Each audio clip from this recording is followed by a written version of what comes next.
guys, and welcome to the Phil and Tammy Polson channel, where we educate, motivate, and inspire you into action.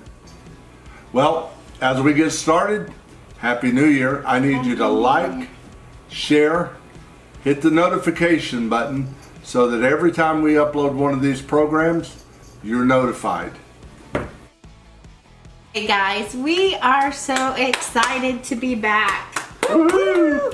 Yes, I tried to make a couple of videos while we had COVID. Rona and Rona. got us. Snuck up on us and got us. We even wore our mask. We wore our masks. We did hand all the right sanitize. things. Washed our hands. Of course, we knew how to wash our hands before Corona. Yeah. But we washed our hands. We used sanitizer. We wore masks. We did all the right things, we thought. And so it got us. But thank the Lord and thank you for you guys who prayed for us. Yes. Who loved us. Who sent gifts and things. We literally, you made it happen. It was our month of December. It was such a miracle. Phil deals with several different things. Right, He health has issues. several health issues, and at first we were just going to get the test only because we were going to see our new grandbaby, y'all. Remember that? Y'all remember that? We were talking about it. We still haven't seen her in person. It's so sad. But it's going to happen. It will happen soon. But anyways, we were just going to get tested to make sure that when we flew up there that we wouldn't be taking any... We were COVID free. Yeah. And then this guy... Who knew? This guy come back positive, and I was like, no. But anyways, so we had to cancel our trip.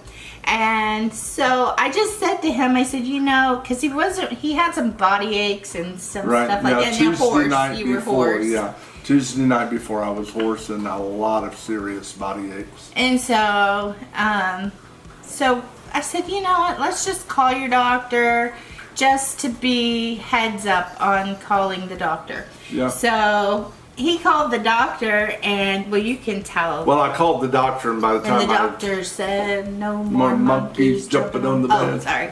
So, but when I called the doctor, of course, my switch had flipped, and I turned from symptomatic to very sick. And so she called, when I called her, she said, well, let me make some calls. She said, because I'm very concerned just talking to you. And she said, there's some antibodies locally, an infusion of antibodies, but you have to qualify for them, and I'm not sure that you would qualify. And so through a series of 5 or 6, 7 phone calls, I don't know what all it was, with different doctors. He was on the phone forever. And nurses, about 2 hours worth, and an infectious disease doctor, and went through all that process, and praise the Lord, I qualified because of my illness and because of my health challenges and because of how fast I was fading.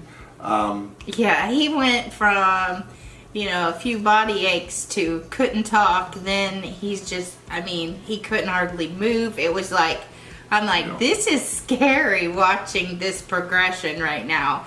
And so I was super thankful that they got him into the infusion. Yeah, they got me into the infusion the very next day, and that infusion really changed everything. My infectious disease doctor and the nurse used to work for my primary care, and she said, I knew the minute she called this was serious because she's very passive on treatment. So when she called for an aggressive treatment like this, I knew this was serious and you would qualify. And so that infusion in 2 days, and now it was the same infusion President Trump got. And 2 days later, I had a miraculous turnaround, literally. Yes. And normally they do the infusion and antibiotics. My turnaround was so miraculous that I had no antibiotics either. Yeah. And so I thank the Lord. Yeah. I know that there's family and friends out there that have lost loved ones, and our hearts go out to you. And I want to say this, we've never not believed that the coronavirus was real. Yeah, we always knew it was. We always knew it was. We believe it's over politicized, but we knew it was very serious and very real, because prior to us having it, we've had family and friends that have had it, and we've had friends and family that have lost loved ones through this process. And so it's a miracle what happened for me. I don't take that lightly. I praise God for it. But you know of someone, most of us now have a family member or friend, and there's just things that you can do to reach out to them and help them as they go through their struggle, because it is real. Yeah. First of all, you need to understand that there are some people that have no symptoms at all, but they test positive. Right. And then there are people that just have a sniffle, and then there's to the far extreme. Yeah. So you can't just judge corona by one person. Right. You have to understand that, because when it hit me, then it hit me hit you pretty hard, and I couldn't hardly function. The fatigue was so bad, and the pain in my body was so bad. Yours was more long term, and I lost my too. voice. Yeah. Yours went for a long stretch. Yeah. And so it's just different for everybody. But what we wanted to share more about is that there are ways that you can help people that are dealing with corona, that you don't have to come in contact with them at all. But I thought, you know what a better thing to do is help people know how to reach out and be a helping hand in this time, during this crisis in our country, this pandemic.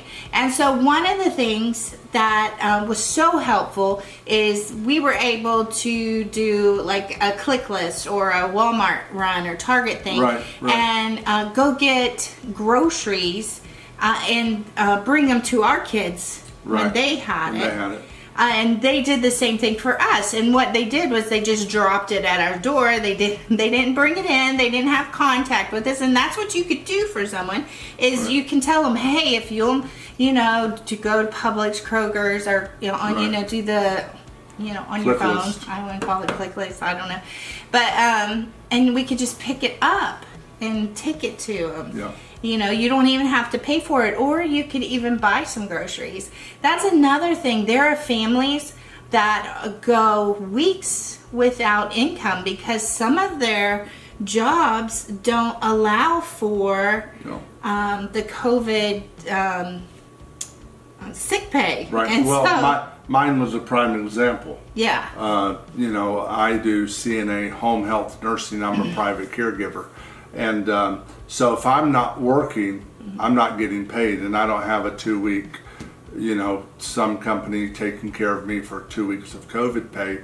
And so we actually had friends that stepped up and thank God sent Venmos and family, and sent money, and it was life sustaining. So if you're in a position to do that for somebody, it'd be a great blessing. Yeah, because, there was a ton of medicine that we had to buy and get. And we had money set aside, but that money went fast. When you had to have the infusion, we had to pay for that and stuff.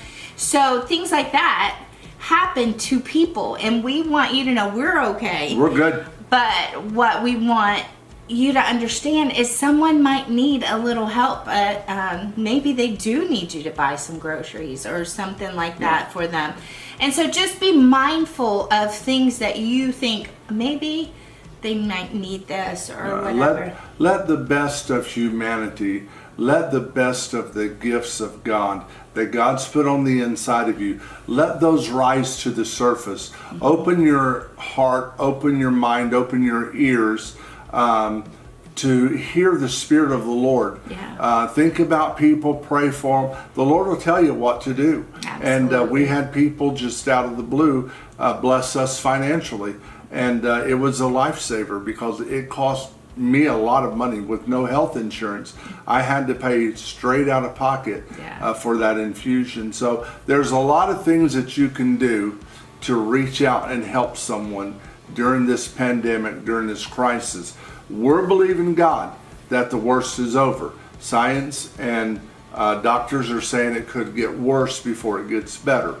Whatever that looks like, reach out and be a helping hand. If you need help, reach out to someone, reach out to your family, reach out to friends, reach out to your church, reach out to a food bank, whatever it is that you need, and let people know that you're in a situation where you need help. And I know many times that's very hard for all of us to do. So we're just encouraging you that there's acts of kindness that we can do that's literally life-saving, life-changing. It may not mean for you, it may not seem like you're doing much, but many hands make the load light for everyone. Yeah, and even just when people would reach out and say, hey, just checking on you. Yeah. That meant so much because, like, I know for me, just the battle of I would have this fever and then go away. So it was just an encouragement that someone sent me a text or called me and said, hey, just checking on you. And so it was a big deal. So don't go to the far side of, ooh, they have corona, don't get near them. Well, you shouldn't get near them, number one, if they're doing it the right way. Use sense. Yeah, use sense. But be mindful and think about how they might be doing. And just a friendly, hey, just want to check on you and just let you know I'm thinking about you and praying for you. Because maybe you can't go out and get stuff for people, but you could at least let them know that someone's thinking of them, because it becomes a lonely place when you're there by yourself and fighting. So with all that said, we are turning the corner to 2021. So excited, 2021. We're amazingly excited because I believe God is going to bless us in amazing ways this year. Yes. I believe this may be the year for the exceedingly and abundantly above. I'm believing God that this is the season of revival. But I'm also believing, Tammy and I are believing, this is the year of personal growth like none of us have ever seen. There's my phone ringing, and I've broken all the rules of filming by not turning my ringer off. So, but we are believing this is the year of our personal growth like never before. That's mentally, physically, spiritually, emotionally, financially, every area of our life. And so Tammy's going to share some stuff with you, that could be life-changing for you and set you on a course for your year of personal best. Yes.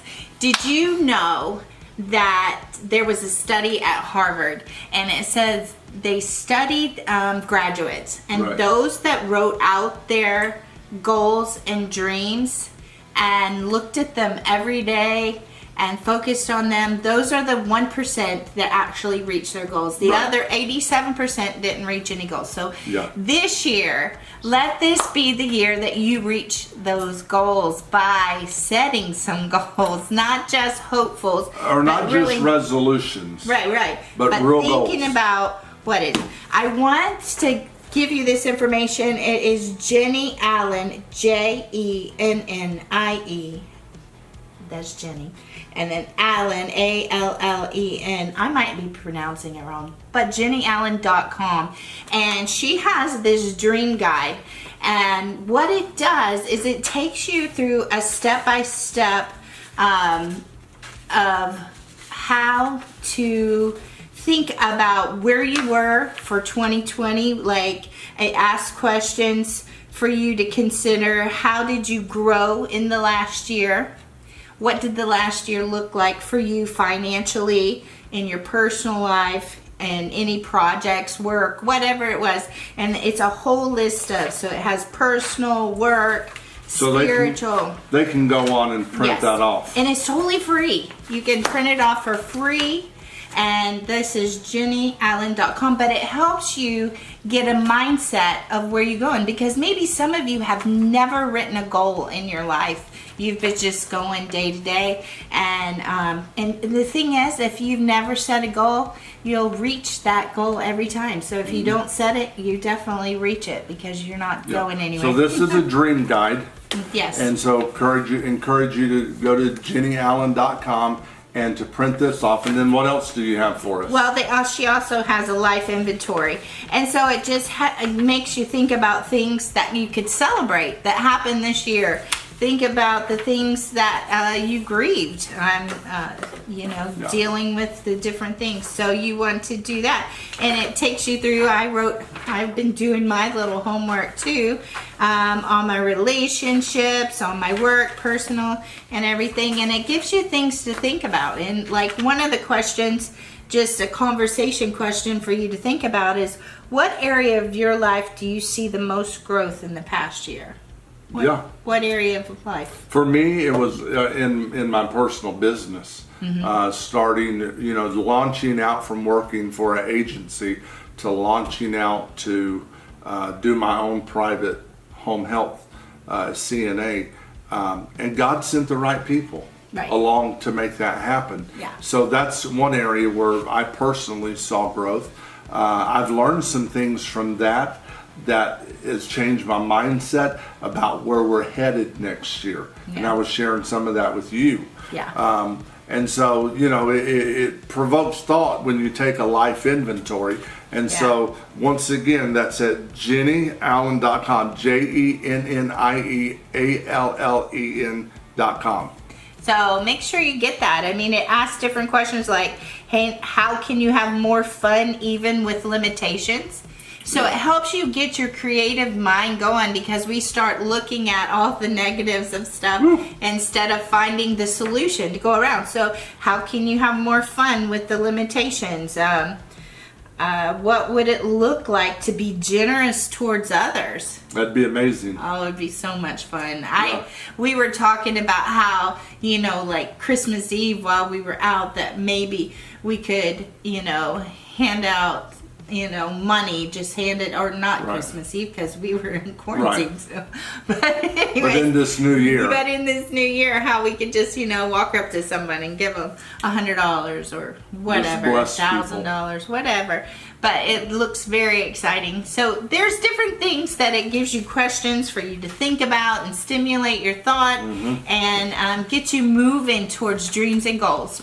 So we want you to know that you are awesome. and your best days are just ahead. Happy New Year. We love you guys. Woo!